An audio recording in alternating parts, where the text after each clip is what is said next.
명절들을 잘 보내셨지요? 어제 이제 명절 오후 시간에 우리 가족들이 저희 형네 식구, 저희 식구, 저희 여동생 둘이 있는데 여동생 식구들 전부 다 같이 모였어요. 다 같이 모여서 식사를 하고 난 후에 어머니가 저하고 둘이 이렇게 소파에 앉아 있는데 참 기분 좋다. 참 기분 좋다. 이렇게 식구들이 이제 결혼한 장조카만 빠지고 다 모여 있으니까 어머님 두 식구 빠지고 다 모였네. 참 좋다. 몇 번을 그렇게 말씀을 하시더라고요. 그러니까 저희 형님이 옆에 이렇게 앉아 있다가 형님이 이렇게 말해요. 시골에서 이렇게 식구들이 다 모이면 동네 사람들 참 부러워할 텐데. 옛날에는 그렇게 부러워했잖아요. 지금이야 많이 코로나 때문에 모이지도 잘 못했을 뿐만 아니라 또 이제 아파트들 시끄럽지도 못하게 자꾸 이렇게 그러고 그러니까 많이 모이는 것 별로 안 좋아하지만 옛날에는 식구들 대가족들이 시골에 모이면 명절 때 많이 모이는 집들을 부러워하곤 했었지요. 어르신들은 다 아시지요. 우리 어머님이 그런 마음을 가지셨던 거예요. 참 좋다. 몇 번을 말씀하세요. 그러면서 너희 아버지 계셨으면 얼마나 좋아했겠니? 그러면서 또 이런 말씀도 이제 나누곤 했는데, 여러분 명절 때 다 좋은 것은 아니지요. 고생하시는 분들은 힘들어 하시는 분들도 많이 계신 것도 사실이지만 대체로 명절 때가 되면 마음이 들뜨고 또 기분 좋은 이유들이 뭘까요? 가족들의 모임 때문에 그런 어떤 들뜨는 마음들, 또 어떤 기쁜 마음들, 이런 것들을 갖는 것은 아닐까 생각해 보았고요. 또 사람들이 명절 때가 되면 기쁘다 하는 이유들 중에 하나는 일상을 좀 쉬고, 바쁜 일상들을 정지하고 쉬는 시간들을 갖는 것, 그런 것들 때문에 기뻐하는 것 같은 생각도 가져보았습니다. 여러분 명절을 여러분들도 기쁘게 보내셨지요? 그런데 저는 이 명절을 보내면서 마음속에 그런 생각을 해봤어요. 이 명절의 기대감, 명절의 어떤 마음의 부푼 기대감, 어릴 때 그 부푼 기대감들이 아직도 사실 조금 남아있는 것 같아요. 그 부푼 마음들, 이런 것들이 진짜 기쁨일까? 진짜 기쁨일까? 지난주에 이 말씀을 이렇게 미리 좀 준비해 가면서 명절 때가 다가오면 부푼 마음들을 갖고 함께 모이면 즐거워하고 싸우는 집안도 있지만 웃음소리들이 더 많이 나오고 이런 기쁨들이 진짜 기쁨일까? 그런 어떤 마음들을 가지고 오늘 성경 말씀을 좀 읽고 말씀을 좀 준비해 보았습니다. 진짜 기쁨이 뭘까? 가족들이 모이고 가족들이 잘 된다고 하는 소리들을 서로 나누고 어떤 계획들을, 미래에 대한 계획들을 함께 나누면서 미래에 대한 어떤 비전들을 꿈꾸고 함께 기쁨을 나눌 수 있는 것, 이런 것도 물론 기쁨이겠지만 근데 그런 기쁨들은 일시적인 기쁨일 가능성이 많아요. 명절 지나고 하루 지나고 났는데 그 기쁨들은 이미 다 오간데 없어진 분들도 많지요. 일시적인 거예요. 일시적인 것. 근데 성경이 우리에게 말씀하시는 기쁨이라고 하는 것, 이것은 영원한 것을 말씀하는 거거든요. 여러분들의 생활 속에서 일시적으로 얻는 기쁨들도 많을수록 좋습니다. 예를 들면 돈벌이가 잘 되고 자녀들도 잘 되고 계획했던 일들이 하나하나 성취되어져 가고 이런 데서 얻어지는 기쁨도 많으면 많을수록 좋습니다. 우리의 삶의 질이 높아져 가고 있는 거거든요. 기쁜 일들이 많으면 많을수록 우리의 마음속에 그만큼 근심, 걱정거리들이 적어져 간다고 하는 표현이기 때문에 그런 기쁨이 많은 것 좋습니다. 그런 기쁨도 많이 누리실 수 있기를 축복합니다.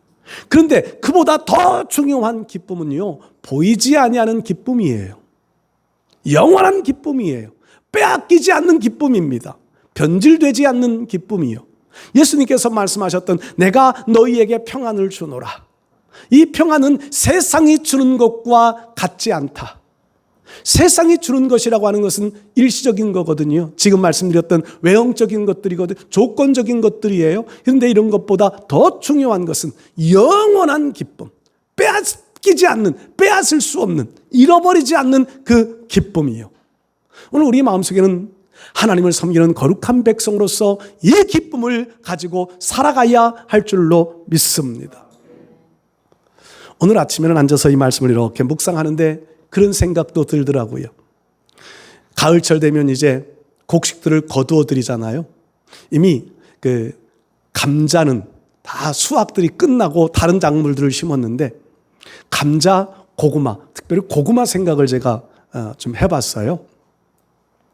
감자나 고구마의 특징은 땅 속에 묻혀 있는 열매들이지요.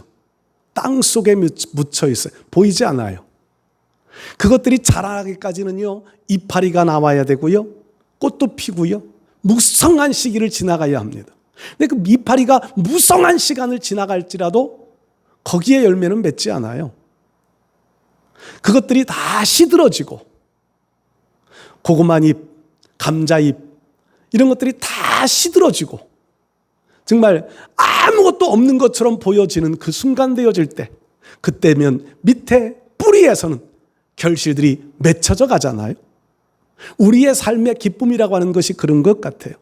눈에 보여지는 현실들 속에서는 다 시들어져 가고 기대할 것이 없는 것 같고 낙심낭망의 환경들이 열려지는 것 같은데, 그런데 하나님이 주시는 마음의 영적 기쁨은요, 그 속에 내면에 우리 영적 세계에 열매가 맺혀져 가고 그 속에서 기쁨의 뿌리들이 생겨지고 기쁨의 근원들이 생겨지고 그것이 진정한 기쁨은 아닐까 하는 이런 생각들을 해보았습니다.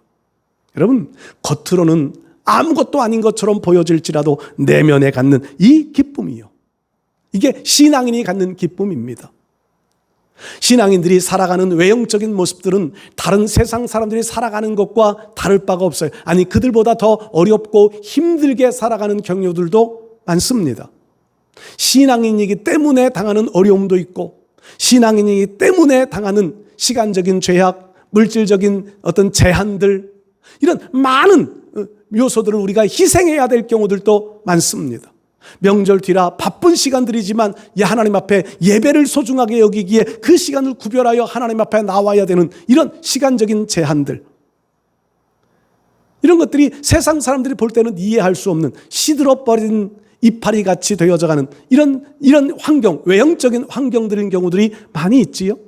그러나 우리의 삶의 내면에는요, 영적인 신앙의 충만한 역사들, 변화되어져가는 역사들, 열매 맺혀가는 이런 눈에 보여지지 않는 열매를 맺혀져가는 복된 역사들이 반드시 이루어질 줄로 믿습니다.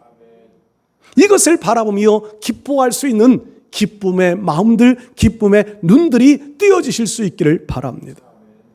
오늘 우리가 읽은 빌립보서 말씀은 기쁨이라고 하는 대명사처럼 기록되어지고 있는 책입니다.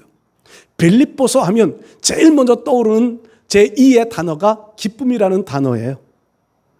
한 20번 정도 이렇게 기쁨이라는 단어를 사용한 내용입니다. 기뻐해라. 나도 기쁘다. 내가 말하노니 너희는 기뻐해라. 이런 말씀들을 참 많이 반복해서 기록해 놓습니다. 사도 바울이 기뻐하라고 하시는 그 표현들 속에 나는 기쁘다라고 하는 표현, 나는 기쁨으로 너희를 위하여 간구한다고 하는 이런 표현들을 보면 바울이 외형적으로 기쁘기 때문에 표현하는 단어는 아닙니다. 빌립보서를 기록할 당시에 빌립보 교회에 처해 있는 상황들, 그리고 바울이 처해 있는 상황들은 결코 넉넉한 상황이 아니에요. 빌립보 교회도 내부적으로도 어떤 인간관계 속에서의 갈등의 면들도 있었고요, 외부적으로도 핍박의 시대이고요. 더욱이 사도 바울은 로마에서 복음을 전하다가 잡혀 감옥에 갇혀 있는 상태에서 이 빌립보서를 기록합니다. 그러니까 외형적으로는 다 시들어 빠진, 아무것도 기대할 수 없는 그런 상황이에요. 그런데 내면에서는 사도 바울의 마음속에는 영적인 기쁨이 흐르고 있다는 거지요. 그 기쁨을 빌립보 교회 성도들, 너희도 이 기쁨을 함께 누려라. 외형적인 것 바라보지 말고 내면의 영적인 기쁨을 우리가 함께 누리자. 이런 내용들이 빌립보서의 내용들입니다. 그중에 오늘 특별히 저희가 읽은 이 빌립보서 1장의 말씀들에서 몇 가지 오늘 기쁨의 삶의 근원들을 몇 가지 함께 나누면서 영적 기쁨들을, 진정한 기쁨들을 우리도 함께 나눌 수 있으면 좋겠습니다. 첫 번째로요, 이 기쁨은 예수 그리스도 안에서 갖는 기쁨입니다. 사람들이 보통 기쁘다라고 하는 표현들을 사용할 때 보면 나중심에서 바라보는 기쁨이지요. 나중심. 그러니까 내가 일이 잘 되어지면 나는 기뻐요. 그런데 반대로 바꿔 말하면 내가 잘 될 때 그 뒷면에는요, 안 되는 사람이 있어요. 내가 기뻐할 때 그 뒷면에는요, 그 일 때문에 슬퍼하는 사람도 분명하게 있을 거예요. 그러니까 보통 우리가 말하는 기쁨이라고 하는 것은 나중심의 세계관에서, 나중심에서 바라보는 기쁨이에요. 나는 기쁘다. 그런데 뒷면에는 슬퍼하는 사람들이 분명하게 있을 거잖아요. 나는 잘 되어진다. 그런데 그 뒷면, 다른 편에서는 안 되는 사람이 있으니까 내가 잘 되는 거잖아요. 그러니까 나중심의 기쁨, 이건 진짜 기쁨이라 말할 수 없습니다. 진짜 기쁨은요, 나도 잘 되고 너도 잘 되고 모두가 잘 되어지는, 내가 나 잘 되고 나 아는 사람만 잘 되는 게 아니라 나 모르는 사람도 잘 되어지는 것을 볼 수 있는 기쁨이지요. 근데 바울은 그 기쁨을 지금 말씀하고 있는 거예요. 그 기쁨의 근원을요, 예수 그리스도 안에서. 빌립보서를 말씀할 때에 아까 첫 번째는 기쁨이라는 단어가 많이 나온다 그랬고요. 그 다음에 많이 나오는 단어가요, 그리스도 안에서라고 하는 단어입니다. 주 안에서. 주 안에서. 그러니까 우리의 모든 삶이 주님 안에 있어야 한다는 겁니다. 우리 주님 안에서라고 하는 이 단어 속에는요, 그 뒷면에 또 다른 사람들이 있어서는 안 돼요. 물론 구원이라고 하는 단어 표현 속엔 구원받는 사람이 있는가 하면 구원받지 못하는 사람도 있지요. 그런데 내가 구원받았기 때문에 다른 사람은 구원 못 받는 이런 어떤 상대적인 것은 아니라는 거잖아요. 그러니까 주님 안에서라고 하는 이 표현에는 상대적인 것이 없어요. 모두가 다 주님 안에 들어갈 수 있고요, 모두가 다 주님 속에 있어질 수 있는 것, 이게 우리의 신앙의 모습이고 그리스도 안에서라고 하는 표현이에요. 여러분들이 기쁨은 주님 안에서 갖는 기쁨이 되실 수 있기를 축복합니다. 오늘 앞에 우리가 읽지는 않았지만 앞에 보면 1절 2절 말씀드려보면요, 그리스도 예수의 종, 그리스도 안에서 빌립보에 사는 성도, 아버지와 주 예수 그리스도로부터, 이런 표현들을 반복해서 1절 2절에 사용하고 있습니다. 주 안에서. 주 안에서. 바울은 주 안에서 종이 되었다. 나는 그리스도의 사람이 되었다는 겁니다. 내 삶의 모든 근원은 예수님에게 있다는 겁니다. 빌립보 교회 성도들도 그리스도 안에서 빌립보에 사는, 그러니까 빌립보라고 하는 지역 안에 살고 있지만 육체는 그곳에 살고 있어도 마음과 신앙은 그리스도 안에 있는 백성들이라는 거예요. 그러니까 우리의 모든 삶은 그리스도 안에 있을 때에 참된 기쁨을 맛볼 수 있게 되는 줄 믿습니다.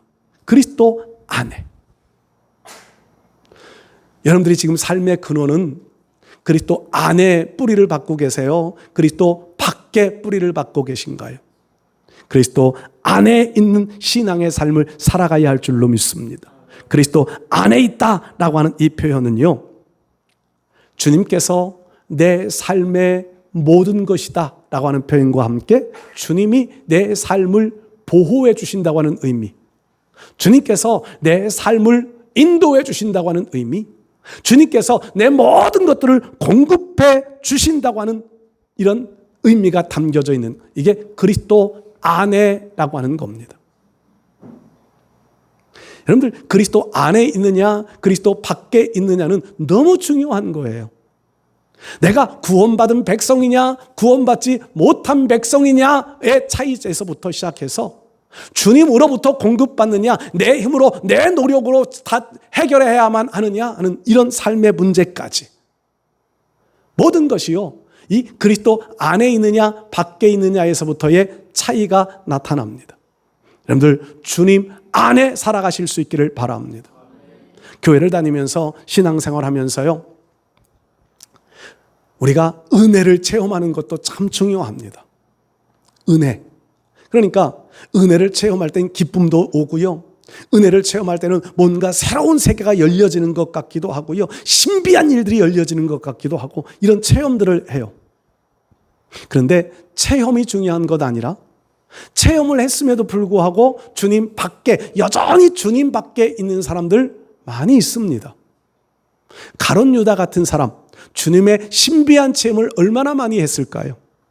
예수님의 제자들과 함께 3년 동안을 예수님과 동거동락을 하면서 더욱이 예수님의 동궤를 맡아서 중요한 직책을 맡고 있었던 가룟 유다가 예수님 가장 가까이에서 예수님이 베푸시는 말씀의 신비함을 많이 경험했을 거예요. 예수님이 고쳐주시는, 병자를 고쳐주시는 일 많이 경험했을 거예요. 아니, 그리고 70인의 제자들을 파송할 때 가룟 유다도 함께 그곳에 포함되어져서 가서 복음을 전했을 겁니다. 귀신이 쫓아나는 역사들도 봤을 거예요. 오늘 우리가 새벽에 말씀에 읽은 대로 그들이 돌아와 주님 앞에 기쁨으로 주님 앞에 보고해요.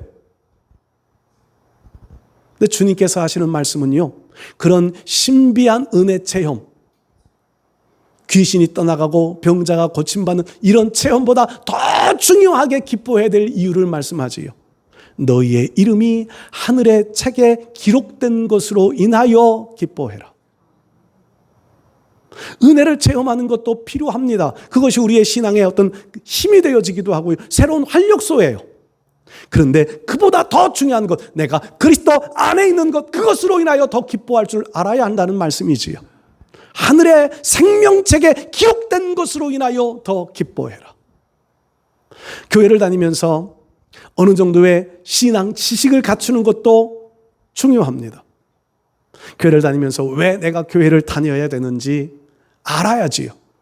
교회에서 직분들을 맡는데 직분들의 위치가 어떤 위치인지 알아야지요. 그러니까 신앙생활할 때 어느 정도의 지식을 갖추어 하는 것들도 필요합니다. 그런데 저는 그렇게 생각해요. 교회 다니면서 갖는 지식이 우리의 구원이 아닙니다. 그게 기쁨이 되어질 수는 없는 거예요. 물론 기쁨이 한 요소일 수는 있겠지요. 그런데 기쁨의 전체는 아니에요.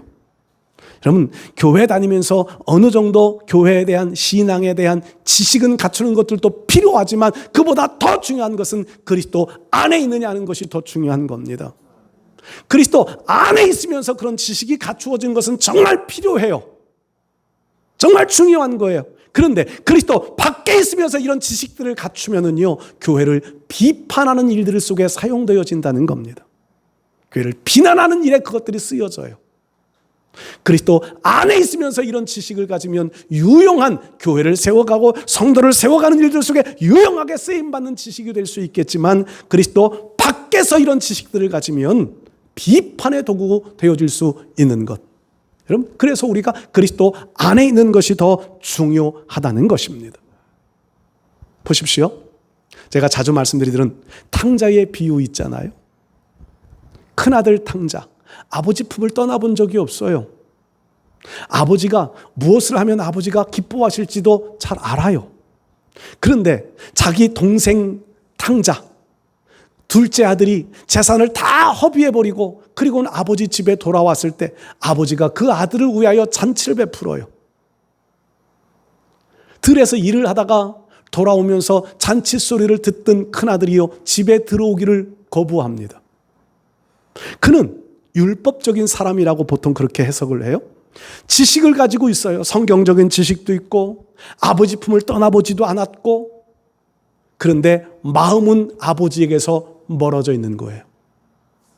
둘째 아들 탕자는요, 몸은 아버지 품을 떠나서 살았어요. 재산도 다 탕진했어요. 그런데 아버지의 품 안으로 돌아왔어요.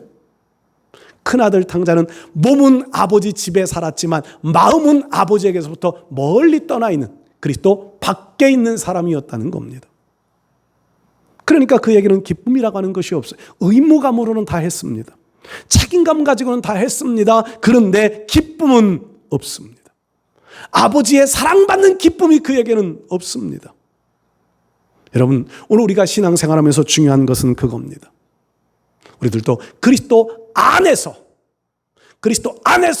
봉사하고, 그리스도 안에서 헌신하고, 그리스도 안에서 지식도 쌓아가고, 그리스도 안에서 기도하고, 그래서 주님과의 관계 속에서 주님이 주시는 정말 참된 기쁨을 가지고 신앙생활해야 이게 진정한 신앙인의 모습이라는 것이지요. 우리 사랑하는 성도 여러분들, 주님 안에서의 신앙생활을 잘 하셔서 주님이 주시는 이 영적 기쁨을 빼앗기지 않고 신앙생활하실 수 있기를 축복합니다. 두 번째로요, 오늘 성경 말씀을 보면서 기쁨의 어떤 조건이라고 그럴까요? 그런 것들을 신앙적인 교제를 나누는 데 있다라는 생각을 해봅니다.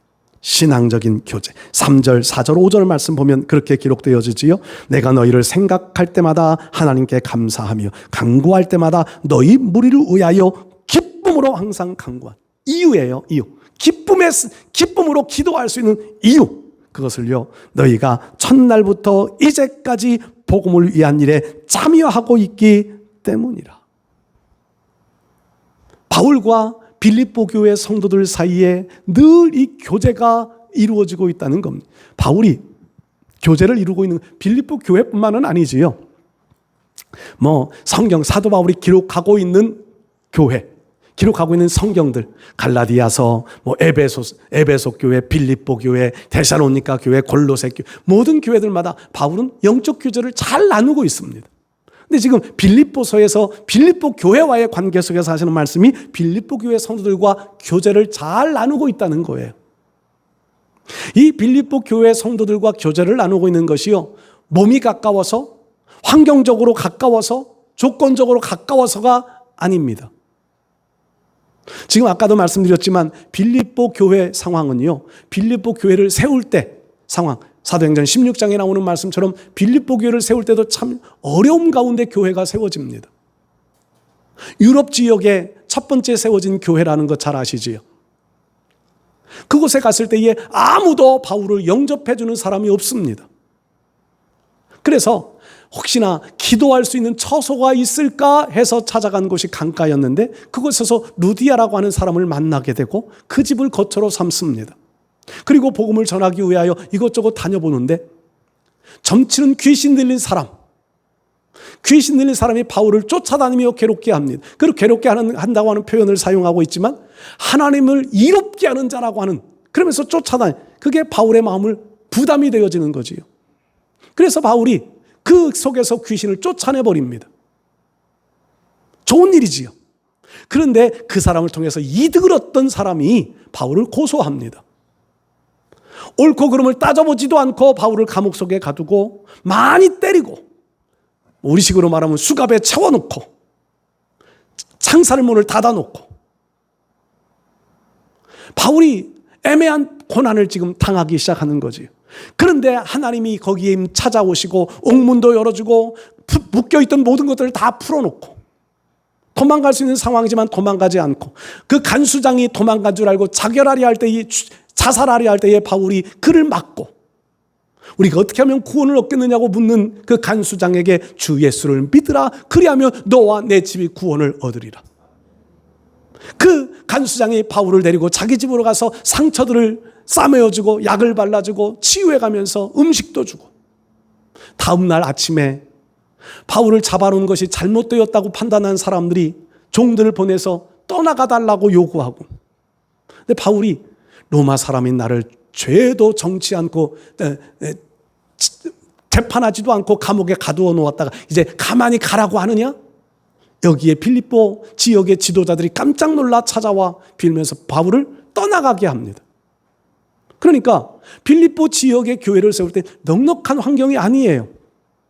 어려움 속에 세워졌습니다. 거기에 그 시대는요, 이 핍박의 시대입니다. 어려움의 시대예요. 바울 지도자가 떠나갔습니다. 그런데 그들은요, 이제는 남아있는 몇몇 되지 않는 사람들이 모여서 교회를 세우고 그곳에서 예배를 드려가면서 어떻게 교회가 구성되어졌는지 교회가 성장하게 되어지고요, 믿음의 뿌리가 잘 내립니다. 그러면서 바울은 그러는 사이에 복음을 전하다가 로마까지 가게 되고 로마에선 감옥에 갇혀 있는 상태가 되어지지요. 그 소식을 들은 빌립보 교회 성도들은요, 가만히 있을 수가 없어서 자기들이 자발적으로 헌금을 모아요. 그래서 바울에게 보내줍니다. 그것도 부족한 것 같아요. 그래서 사람을 하나 뽑습니다. 에바브로디도라고 하는 사람을 뽑아서 로마에 파송합니다. 감옥에 갇혀있는 바울의 뒷바라지를 도와주라는 거지요. 그 빌립보 교회 성도들의 삶이 여유로워서 그렇게 한 것은 절대 아닙니다. 다만 바울을 사랑하는 마음 때문에 바울을 향하여서 이런 헌신을 하는 거지요. 그런 섬김을 받은 바울이 너무 마음에 감동이 되는 거예요. 너무 기쁜 거예요. 그래서 그런 성경을 기록합니다. 너희가 첫날부터 이제까지 복음을 위한 일에 참여하고 있다. 이 참여라고 하는 말이 교제예요. 사랑을 나눔이에요. 그냥 물질 좀 보내주고 사람 하나 보내주고 잊어버린 것이 아니라 늘 바울을 위하여서 걱정하고 그 마음을 품고 기도하고, 그런 마음을 아는 사도 바울은 로마 감옥 속에 갇혀 있지만 빌립보 교회 성도들을 위하여서 말씀대로요, 하나님께 감사하며 기쁨으로 항상 그들을 위하여 간구하고. 이게 교제잖아요. 영적인 교제예요. 믿음으로 그들을 위하여 기도하고, 성도들은 또 바울을 위하여서 기도하고, 서로 염려해주고 걱정해주고. 이게 진짜 교제 아닌가요? 몸은 멀리 떨어져 있지만 그러나 하나님의 사랑으로 교제를 나누고 있는 이 바울과 빌립보 교회 성도들의 모습, 이것이 바울과 성도들의 모습이 아니라 주님과 우리와의 모습이 되어져야 할 줄로 믿습니다. 우리가 늘 주님을 그리워하고 주님을 늘 기대하고, 그래서 주님 앞에 드려지는 헌신이 기쁘고 주님 앞에 드려지는 이 수고로움이 아깝지 아니한 이 마음이 기쁜 마음이지요. 그리고 주님은 우리를 위하여서 지금도 성경에 기록되어져 있는 말씀처럼요, 하나님 보좌 우편에서 우리를 위하여 간구하고 계시고, 우리의 필요를 채우기 위하여 주님은 지금도 역사하고 계시고요. 이게 주님 안에 영적 교제잖아요. 이런 교제를 나눔으로 인하여서 갖는 기쁨이 신앙의 힘이고 신앙의 활력소이고, 이것이 우리 신앙의 모든 것이 되어져야 할 줄로 믿습니다. 사도행전 2장에도 말씀해 보면 초대교회 성도들이 그렇게 말씀을 해요. 핍박을 받아 교회가 지금 막 세계로 막 흩어져 나가고 이사를 가고 피난을 가고 있는 그런 시대인데도요, 모이기를 힘쓰고 기도하기를 힘쓰고, 모이면 떡을 떼고 흩어지면 전도하고. 이게 사도행전에 나오는 초대교회의 모습이에요. 성도들이 서로가 서로 간에 위하여 중보하며 기도하는. 그러니까 주님은 그 위에 성령의 역사심이 나타나기 시작하고요, 그런 교회 위에 믿는 자의 수가 날마다 더하여졌다. 이게 초대교회의 역사예요. 교제 속에 이루어지는 부흥이지요. 여러분, 오늘 우리들도 주님과 우리와의 영적 교제가 깊어지고, 성도와 성도 간에 서로 어려움의 문제들을 위하여 근심하며 함께 걱정하며 위하여 중보하며 기도해 줄 수 있는 이런 영적 교제들이 잘 이루어져서 우리 가운데에도 성령이 운행하심으로 하나님의 역사가 나타남으로 우리도 더 큰 부흥을 이룰 수 있는 이런 영적 교제, 그 속에 참된 기쁨을 찾아가실 수 있기를 축복합니다. 세 번째로요, 빌립보 교회와 사도 바울 속에서 갖는 이 기쁨은요, 미래에 대한 확신에서 갖는 기쁨입니다. 미래에 대한 확신. 오늘 6절에 그렇게 기록하고 있잖아요. 6절 말씀에 너희 안에서 착한 일을 시작하시니까 그리스도 예수의 날까지 이루실 줄을 우리는 확신하노라. 미래에 대한 확신이. 똑같은 일을 하는데도요, 확신을 가지고 하는 일과 확신 없이 하는 일은 결과가 다를 수밖에 없습니다. 확신을 가지고 하는 일들은요, 일을 추진해 나갈 때 힘이 돼요. 확신을 가지고 일을 하면은요, 조금 어려워도 견뎌갈 수 있어요. 확신을 가지고 가는 일들 속에는요, 반대자들이 있어도 끝까지 밀고 갈 수 있어요. 그런데 확신이 없으면 반대자가 있으면 포기하기가 쉬워요. 어려움에 부딪히면 포기하기 쉬워요. 여러분, 여러분들의 삶들 속에 확신이 있으시기를 바랍니다. 확신. 특별히 신앙인으로서 살아가는 일들 속에는 확신이 있어야 돼요. 확신. 이 확신이 없으면 우리는요, 의미 없는 삶으로 전락해버릴 가능성들이 많이 있다는 겁니다. 여러분, 사도 바울은 빌립보 교회를 향하여서 갖는 확신, 너희 속에 착한 일을 시작하시니까 그리스도 예수의 날까지 이루실 줄을 내가 확신한다. 이 착한 일이 무엇인지는 잘 몰라요. 다만 추측할 수 있는 것은요, 빌립보 교회 안에 역사하시며 구원의 역사를 이루어 가시던 하나님이 그 구원을 완성하실 분이 하나님이시라는 겁니다. 일을 시작하신 빌립보 교회가 어떤 일들을 추진하고 있었는지도 모르지요. 어떤 일들을 추진하는데 그 추진하는 일들을 사람의 힘에 의하여, 사람의 열심에 의하여서가 아니라 하나님의 역사 속에 이루실 분은 하나님이시라고 하는 확신. 여러분, 우리에게도 그런 확신이 필요합니다. 여러분들도 많은 일들을 계획하고 구상하고 있는 일들이 있잖아요. 그것이 물론 나의 일, 내 이익을 위한 일, 내 삶을 위한 일일 수도 있겠지만 주님 안에 사는 신앙인이라면 주님과의 관계 속에서 이 일을 시작하여 이 일의 결말을 통하여 하나님은 영광 받으실 것이라고 하는 이 확신이 우리에게도 필요합니다. 내가 갖는 확신이 필요하지요. 바울이 갖는 확신인 빌립보 교회 성도들이 갖는 확신, 그거보다 중요한 것은 내가 갖는 확신이 우리에게는 더 필요합니다. 우리 사랑하는 성도 여러분들, 하나님은 지금도 살아계셔서 우리의 모든 삶을 인도해 가실 줄 믿습니다. 우리의 삶을 시작하신 분은 하나님이십니다. 교회를 시작하신 분도 하나님, 여러분들의 가정을 시작하신 분도 하나님, 여러분들의 사업을 시작하게 하신 분도 하나님, 여러분들의 모든 앞길의 일들을 계획하고 추진해 오셨던 진짜 주인은 하나님이시지요. 그 하나님이 내가 지금 어려운 일들을 당했고, 내가 지금 슬픈 일들을 당했고, 내 앞에 장애물들을 만난 것 같지만 그 일을 완성해 가실 분은 하나님이시라고 하는 확신을 가지시기 바랍니다. 이스라엘 백성들 출애굽의 대역사를 시작하신 분이 하나님이십니다. 이스라엘 백성들은 그것을 알지 못했어요. 모세가 한 줄 알지만 하나님이 하신 일이잖아요. 그러니까 홍해바다 앞에 왔을 때 모세를 향하여 백성들은 그렇게 말해요. 애굽에 살게 가만두지, 애굽에 매장지가 없어서 우리를 여기까지 인도해서 여기에서 죽게 하느냐? 근데 이 일을 시작하신 분이 하나님이라고 하는 것을 확신하고 있는 모세는 백성들을 향하여 이렇게 외쳐요. 너희는 가만히 있어. 우리를 구원하시는 하나님을 봐라. 하나님을 확신해요. 하나님께서는 그 모세를 향하여 지팡이를 내밀어라. 지팡이가 뭔데요? 그 지팡이를 내밀었더니요, 자연의 흐름이 끊겨요. 홍해바다가 갈라지기 시작합니다. 갈라진 홍해바다 사이길을 이스라엘 백성들은 건너가는 거예요. 여러분, 이게 하나님이 하실 일에 대한 확신을 갖는 겁니다. 모세는 이 확신을 가져요. 그래서 먹을 것이 없는 백성들을 향하여서도 하나님께 기도합니다.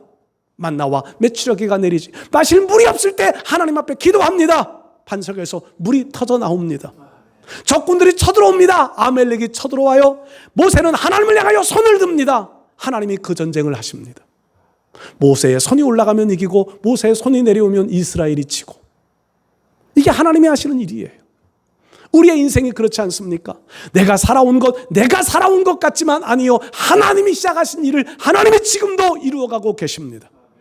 좀 힘든 일이 있고 좀 어려운 일이 있어도 일을 시작하신 이가 마치실 줄을 확신한다고 하는 바울의 고백과 같이, 여러분들도 이 확신, 미래에 대한 이 확신, 하나님이 성취할 것이라고 하는 이 확신을 가지고 오늘도 이기며 살아가시기 바랍니다. 그 속에서 갖는 영적 기쁨을 결코 빼앗기지 말고 반드시 기쁨 소유하며 살아가시기를 바랍니다. 바울은요, 삶 속에서 어려움들을 참 많이 만나요. 매도 많이 맞고, 성경 말씀드려요, 40에 하나 감한매, 이게 유대인들이 처벌하는 가장 중요한 그 무서운 벌이에요. 돌 때려 죽이는 일이 첫 번째 무서운 일이고요, 40대를 때려요. 이게 성경에 규정되어 있는 벌이에요. 근데 유대인들이요, 40대를 때리다가 실수해서 한 대 더 때릴까 봐, 그래서 40에 하나 감한매, 39대까지 밖에 안 때려요. 바울이 그것을 5번이나 당했대잖아요. 그 어려운 산의 위험, 강의 위험, 바다의 위험, 도시의 위험, 많은 어려움들을 당해요. 그럼에도 이들을 포기하지 않는 이유는요, 하나님이 이루실 것에 대한 확신이 있기 때문이에요. 그리스도 안에서 살고 있기 때문입니다. 나를 위하여 기도하고 있는 성도들을 기억하기 때문이에요. 여러분들, 오늘 저와 여러분들도 그리스도 안에서 믿음의 뿌리를 잘 내리고 살아가십시오. 서로 중보하며 교제하고 나를 기대하고 있는 또 다른 이들이 있음을 기억하십시오. 주님이 시작하신 일, 주님이 마치실 것이라고 하는 확신을 가지시기를 바랍니다. 그래서 영적 기쁨을 가지고 삶의 활력소를 가지고 이기며 살아갈 수 있는 우리의 삶이 되실 수 있기를 주의 이름으로 축복합니다. 하나님 감사합니다.